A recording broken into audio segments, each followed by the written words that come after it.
The funniest thing about game development from an outsider's perspective is watching a developer update a game continuously over 10 plus years, implement a lot of features that the community loves, and build a great reputation and foster a lot of goodwill within them, only to then not implement even half of those features and completely tank its reputation when it comes time to make the sequel. Payday 3 is the recently released sequel to Payday 2, the famous game where you run around robbing banks, stealing jewels, stealing live nuclear warheads, the Team Fortress 2 sentry turret for some reason, and then ultimately robbing the White House. Man, it got really weird near the end there, hey. Payday 3 has had one of the worst launches in recent memory, and a tumultuous post-launch life, despite the fact that it hasn't even been out for that long. What happened here? The Payday franchise has always been about one thing: stealing cash and/or valuable goods. Payday the Heist did this pretty well, even with its limited selection of heists available, and Payday 2 only further expanded upon this by giving us more cash to steal, more valuables to loot, and over a decade's worth of content to do so with. But Payday 3 has only further expanded upon this by committing the ultimate heist, stealing their own players' money. Prior to release, Payday 3 was pretty promising. The visuals were notably better than its predecessor, its gameplay was vastly expanded upon for both stealth and loud routes, and it seemed like Overkill, the developer, knew what they were doing with the game. There were new elements, yeah, but it still felt like Payday, albeit a bit toned down from Payday 2, which was pretty welcome. However, the closer it came to release, the more issues seemed to come up. The biggest issue for many being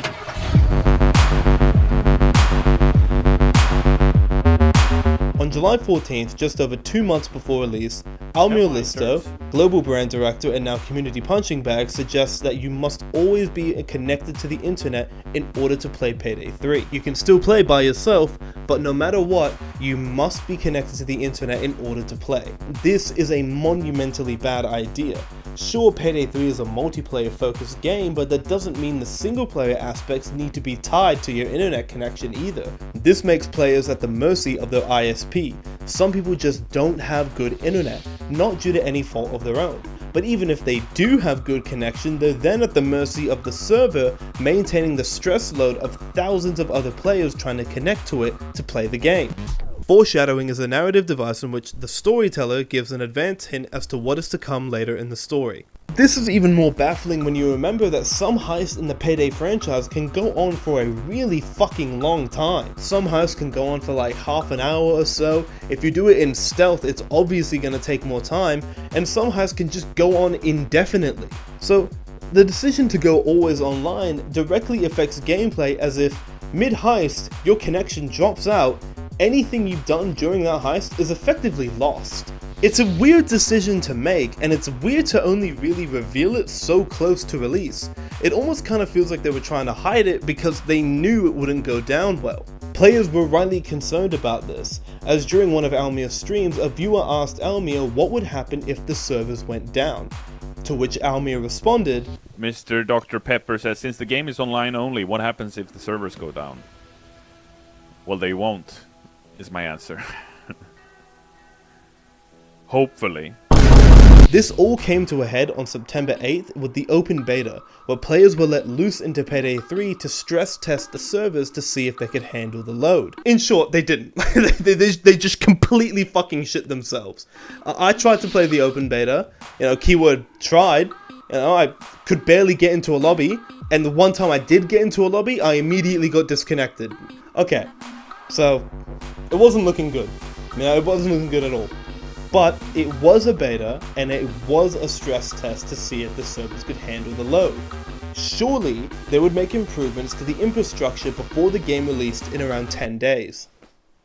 But people were still optimistic, myself included.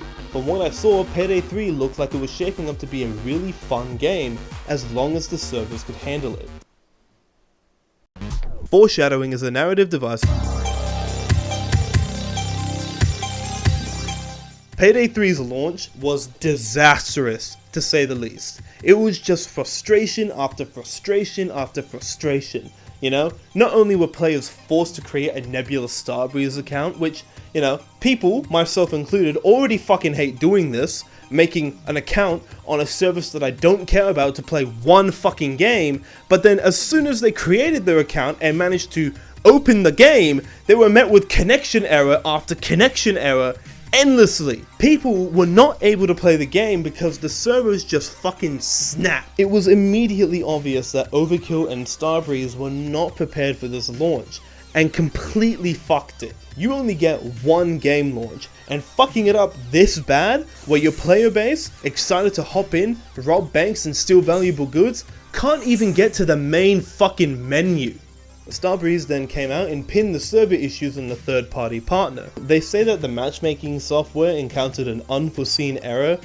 Don't know what the point of this was then, but because of that error, the servers were incapable of handling the load. They then tried to release an update to the software, which helped for a little bit, but then somehow caused more instability. Everything was going wrong exactly how people predicted it would. You know, I was huffing as much copium as I could. I thought, you know what, it'll still be okay. But even I still had ideas outside of the servers on how this launch could completely spiral out of control. The PlayStation version of the game launched with an out-of-sync build, meaning it launched with an outdated build. So even if PlayStation players could get into the main menu after the servers stopped fucking shitting themselves, they wouldn't even be able to get into a match because they didn't have the same build as everyone else. Cross-platform game, by the way.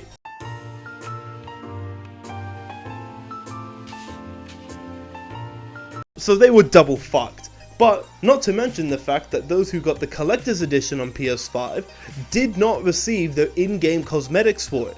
So they were triple fucked.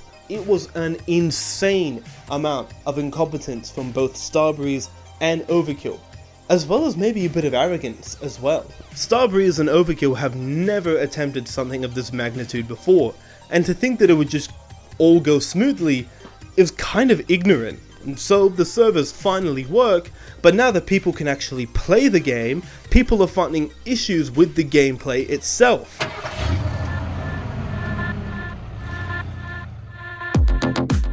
With the 10 plus years of experience Overkill had in developing Payday 2, and now that they're using Unreal Engine and not an outdated engine that was only ever used for 13 games over the course of 16 years, you think this would be the easiest follow-up ever, and somehow they fucked it! Not only have they removed a lot of features that fans love, but there are so many quality of life features just plain missing from Payday 3 that were either in Payday 2 for years, or just good things to have in your always online game. Why are they absent? Payday 2 featured its own variant of a server browser called crime.net, where players could easily browse available heists and just pick one and get going. Payday 3 just fucking throws this out the window for a really misplaced matchmaking system. Instead of browsing all the available servers, you're now just forced to sit and wait like a good boy while the game tries to fill up your server that it likely won't do. The idea of matchmaking only really works when there can be a broad enough search filter. Payday 3 doesn't need a matchmaking system because there is no option to matchmake for any heist on any difficulty. You have to select one out of the 8 heists, then select which difficulty from normal, hard, very hard and overkill, then matchmake. There are 32 different combinations here. How is matchmaking, an idea that thrives with a broad search filter, supposed to help when it's so restrictive here in Payday 3? Not to mention Payday 2 also had a tactic filter which allowed you to search for lobbies with a specific strategy in mind. This helped avoid the issue of loud players unknowingly joining lobbies, attempting stealth and completely ruining it for them. Yet it's just gone in Payday 3, and it really doesn't have a reason to be gone at all. Once you get into a lobby, there's no way to unready if you ready up, which, like, that's a basic fucking feature, man. Like, that's really basic. Team Fortress 2 had that since like 2012. There's no excuse a game released in 2023 doesn't have an unready button. The timers now moved exclusively to the tab menu, which is just weird. Like, I don't think anyone was sitting there being like, man, I fucking hate the fact that the timer's up there in the top of the screen in Payday 2. Like why was it moved? It didn't have a reason to be moved. The tab menu itself is actually somewhat useless because it doesn't give you any meaningful information either. Payday 2 had a pretty bad tab menu as well, but it at least showed you how many bags you secured, the money you receive after completion, and the experience gains as well. Payday 3 doesn't give you any of that, so what's the point of the fucking menu? The amount of real estate here is staggering. Why not put a fucking challenge tracker in here so you can keep tabs on what challenge you're trying to finish? Fucking Payday 1 had this even. Why doesn't this one? You can have a lot of different loadouts, but you can't name any of them, which wow, fucking wow, stupid, you know? Like, what? It feels like a no-brainer that if you can have 15 different loadouts, that you can at least fucking name them so you can easily differentiate between them. You can't move your weapons or your masks in your inventory, so it just kind of looks like a tornado blew through here and threw your shit everywhere. A major missing feature personally is voice chat. It's just not there. A multiplayer game released in 2023 doesn't give you an easy way to communicate with other players. You can't be fucking serious with that one. It's like a fucking basic necessity, man. It doesn't make any sense to release a game heavily focused on teamwork and communicating with each other to not give you an easy way to communicate with each other. There's no vote to kick feature, which, again, basic necessity in any online game, especially when you can stall the heist indefinitely and just literally hold players hostage. Vote to restart heist requires all players vote yes, so even if it's a 3-to-1 vote, the heist isn't gonna restart. It's just giving people more ways to be annoying to other people for fucking no reason. At the end of a heist, the entire lobby is disbanded, so, you know, if you found a group that you genuinely liked playing with, tough shit, you're probably never gonna see them again. There's no recent players feature either, so you're just shit out of luck. You know, I have a friend who met someone on Payday 2, and they've been friends for 6 years now. You know, this just wouldn't happen in Payday 3 because it feels like the game does everything within its power to not allow that to happen. However, the biggest concern players have with Payday 3 is its progression system. It just sucks. It just genuinely fucking sucks. Payday 3's progression system is akin to Payday the Heist, where it's a challenge-based progression system. You complete challenges such as defeat 50 law enforcers with the AK, you get experience and level up. The key difference between the two, however, is that Payday the Heist still rewarded you with experience for completing objectives within the heist. So even if you didn't complete any challenges, you still got some XP just for playing. Payday 3 copies the system, but once again fucks it up by making it so you only get experience through the challenges. Meaning you can play an entire heist start to finish, and if you didn't complete a challenge doing it, you get nothing and make no progress. Imagine trying to finish an 8-hour shift at work, and you didn't get paid unless you typed out 50,000 keys on the keyboard, printed 1,000 pages from the copier machine, and did a backflip on the conference room table. That's what it feels like. You know, you put in all that effort, you still did hard work, but because you didn't go out of your way to do something wacky, you don't get shit. It's a big reason why a lot of players were immediately turned off of it, because it doesn't feel like you're getting any reward for the time you've invested into the game. Eventually your progress becomes stagnant. I'm level 73 at the moment, and I just cannot bring myself to open up the game to keep grinding out these challenges. Level 73 isn't even close to the level cap though. You get your final skill point at level 100, and you keep getting cosmetic rewards up until level 145.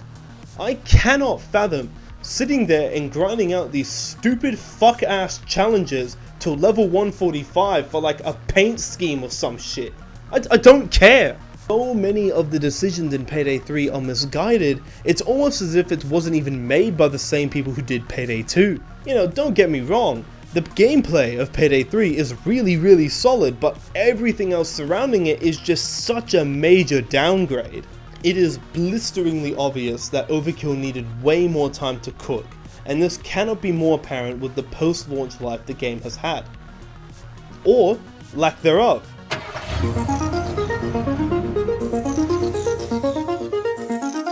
The community was extremely vocal towards the litany of issues they had with the game, but Overkill responded and said, alright, we hear you, and we're going to be working on it.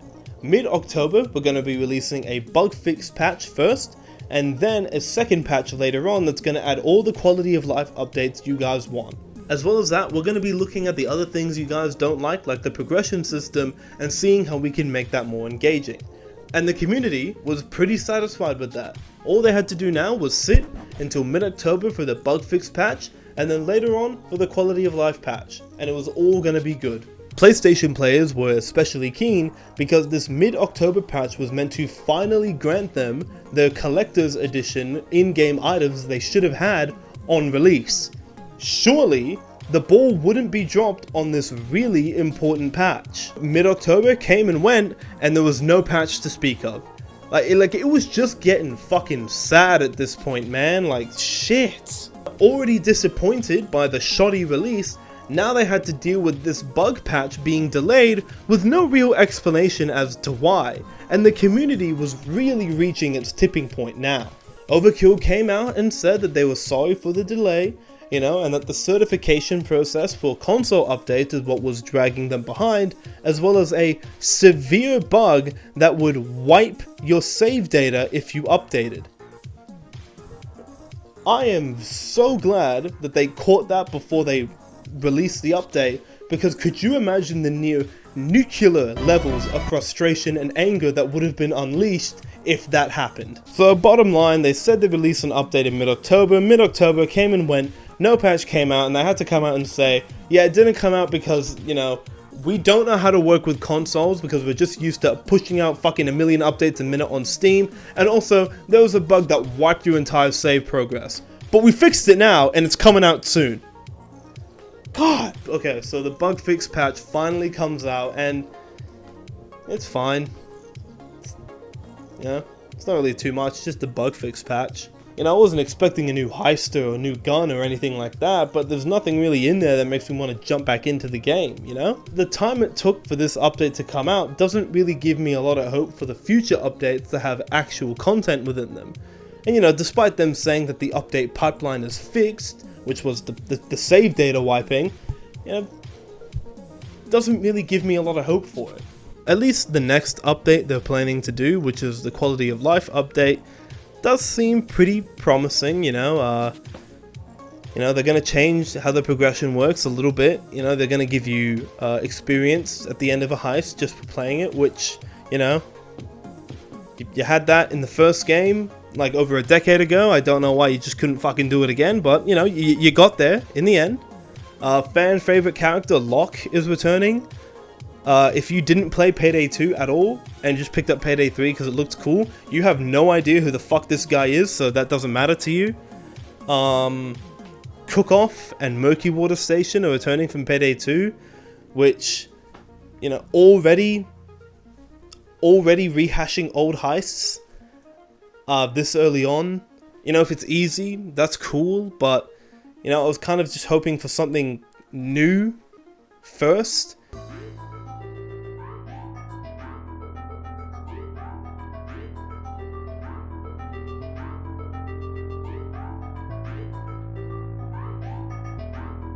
Is it just too late? Is it already too late for these updates?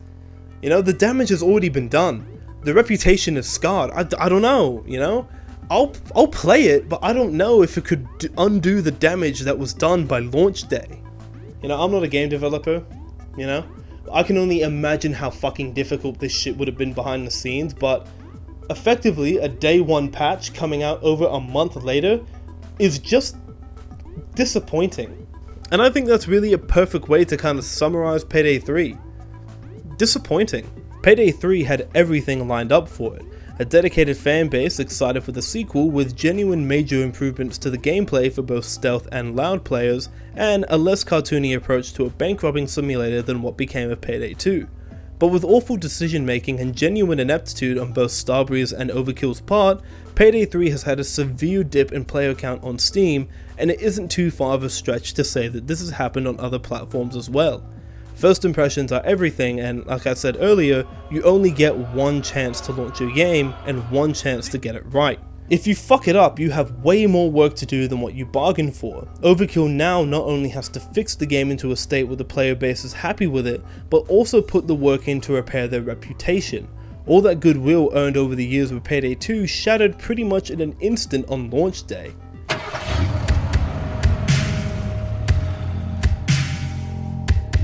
But I'm not willing to pin all the blame on Overkill and Starbreeze. Sure, they don't have the best track record, but as with anything, I think the publisher, Deep Silver, needs to shoulder some of the blame here. I believe that Deep Silver is the main driving force behind the always online functionality of Payday 3.